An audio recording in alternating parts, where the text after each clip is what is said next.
It's crazy how much drama there is in the seemingly innocent world of competitive cycling. There are scandals, disputes, and some pretty dark incidents. But let's start off with a classic. Remember when Alberto Contador was caught doping? For most of the 2000s, this Spaniard was regarded as one of the best cyclists. He'd won 3 Tour de France championships, among other victories. But after his third win in 2010, things took an unsavory turn. Just a few weeks after the victory, Alberto tested positive for clenbuterol, which is a prohibited medication that's used for asthma and weight loss. Contador maintained his innocence until the very end. Some fans even wondered whether this was found in his system because of the meat he ate from Spain. Still, despite everything, the cyclist's third Tour de France win was revoked from him. His reputation was tarnished pretty much forever. But this isn't the only scandal Contador found himself in during the 2010 Tour. He was also involved in Chaingate. When Tour leader Andy Schleck stopped on stage 15 of the competition suddenly, everyone was shocked. Turns out he was just fixing up the chain on his bicycle, which had come off. Now he has. It was Vinokurov. Well, Vinokurov what's happened? His chain's off.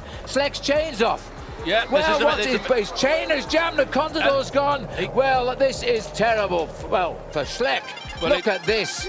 Well, this is the big panic now. He's got to get himself back into this race, and this is so unfortunate. This is why you have a big problem when you don't have any teammates alongside you. But Alberto didn't stop like all the viewers thought he would. Instead, the cyclist attacked and then breezed past, causing the famous controversy that's now known as Chaingate. All this got people talking because what he did was seen as kind of unethical. In cycling communities, there's an unwritten rule that riders should not pass someone who stopped to repair a mechanical fault. Seems like Alberto did not get the memo, but it seemed like he was going to stop at nothing to win that year. In a statement after the incident, he said that he had not realized that Andy's chain had come off. Well, a video came out later on that showed him doing exactly that, but it was a good attempt at damage control. Now, this next moment is a lot more scary, and it wasn't the only time something like this had happened. A TV car crashed into a cyclist on stage 9 of the Tour de France in 2011. A television car from a French TV channel swerved in the center of the road. The result was as disastrous as you would expect. 3 this year, Vandenbroek.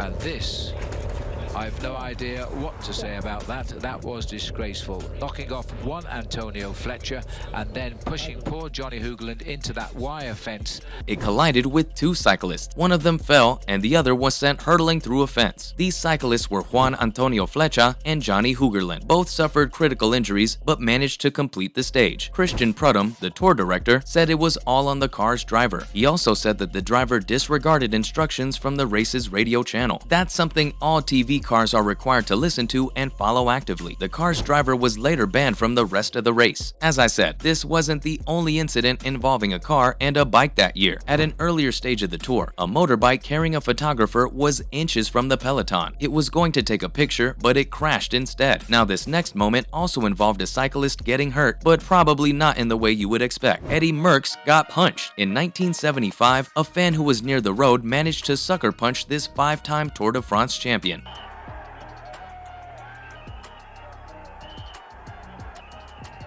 The cyclist was praised for his resiliency later on. Merckx later recovered his composure and finished the stage after the attack. Turns out the punch did some pretty severe damage. Merckx later reported he had breathing issues for the rest of the race. Nello Breton, the offender, would argue in court that he had been pushed and only accidentally struck Merckx. Seems like the judge saw right through him because he was found guilty. Breton was also forced to pay Merckx the symbolic fine of 1 single franc as compensation. Next up, there's some classic beef between teammates. I'm talking about Bernard Hinault versus Greg LeMond, of course. In 1985, American cyclist Greg LeMond supported Bernard Hinault for the Tour de France. To show his appreciation, Hinault promised to do the same for LeMond the next year, but it seems like Hinault decided to break his vow when the time came. In just a year, he had gone back on the promise he made to his teammate. LeMond eventually won it all. Still, the fight he found himself in with his teammate and the following news attention was pretty intense. It overshadowed both his journey to success and the win itself. Now, you might remember this next incident. It ended up making the news, the 2021 Tour de France crash. Now, crashes happen a lot in the cycling world, but nothing even begins to compare to this. During the first stage of the race, German cyclist Tony Martin was unexpectedly struck by a placard that a woman placed in his path. It was supposed to be displayed on a TV camera, but it ended up causing one of the worst crashes of the Tour's history. Martin fell, which obviously caused the entire peloton of riders to fall. Clips of the incident went viral online. Horror moments of the day, however, came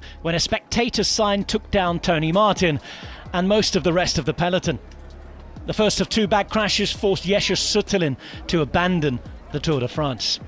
After being detained, the fan was fined €1,200. Some things simply aren't worth doing for the screen time. Now, this upcoming incident is just as tragic as it is shocking. Let's look at Tom Simpson's tragedy. British cyclist Tommy Simpson was midway through a mountain stage of the 1967 Tour de France. Then suddenly he abruptly fainted from overheating, dehydration, and exhaustion. What happened next was one of the most horrific events in the history of the Tour de France. After receiving medical attention, Simpson was transported to a hospital. He underwent some more testing there. Sadly, he was later declared dead. An autopsy revealed that he had amphetamine residue in his blood. Plus, there were drugs in his hotel and in the pockets of the jersey he used for the race. Tom was a hero in British cycling. His untimely passing marked the end of a brilliant career that was cut short too soon. Next on the list, I'm gonna tell you about a catastrophe that can't be boiled down to just one event. The entire year was a disaster. Who could forget the 2006 Tour de France? The main reason that year was so controversial was, you guessed it, doping. Two events cast a shadow over that year's Tour de France. The first was Operación Puerto. This was a drug operation in which multiple cyclists received blood transfusions from Spanish physician Eufemiano Fuentes. It's still highly relevant in today's cycling industry. Many of those cyclists were later expelled. Weeks later, Floyd Landis, the champion of that year's Tour de France, had his title revoked for using illegal substances while competing. He spent over $2 million to try and prove his innocence in court. I declare convincingly and categorically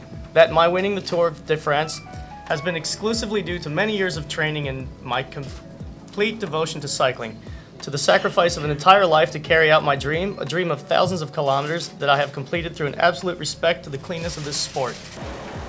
It's a matter of who I am, and it wouldn't serve any purpose for me to cheat and win the Tour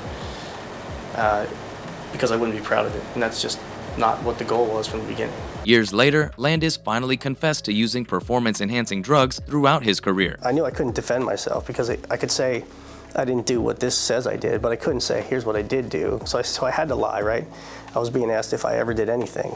In sum, the 2006 Tour de France was yet another scandal-filled chapter in the history of the race. Speaking of doping, there's one cyclist who has a lot of experience with it. His name might ring a bell, and for all the wrong reasons. Lance Armstrong. Remember him? For many years, there were suspicions that the most famous and successful cyclist in history used performance-enhancing drugs. A damning report emerged from the U.S. anti-doping agency. Plus, there were a number of testimonials against him from former colleagues. Armstrong refused to fight the allegations made against him. He was stripped of all his accomplishments, including his then record 7 Tour de France victories. It made headlines around the world and really left people questioning the integrity of the sport. Later, the athlete admitted that he used performance-enhancing drugs in a tell-all with Oprah Winfrey. Did you ever take banned substances to enhance your cycling performance? Yes. But I'm not sure which is worse, the fact that he cheated all this time or that he would cheat again if given the chance. And these were some of the most shocking Tour de France moments. Thanks for watching, and I'll see you next time.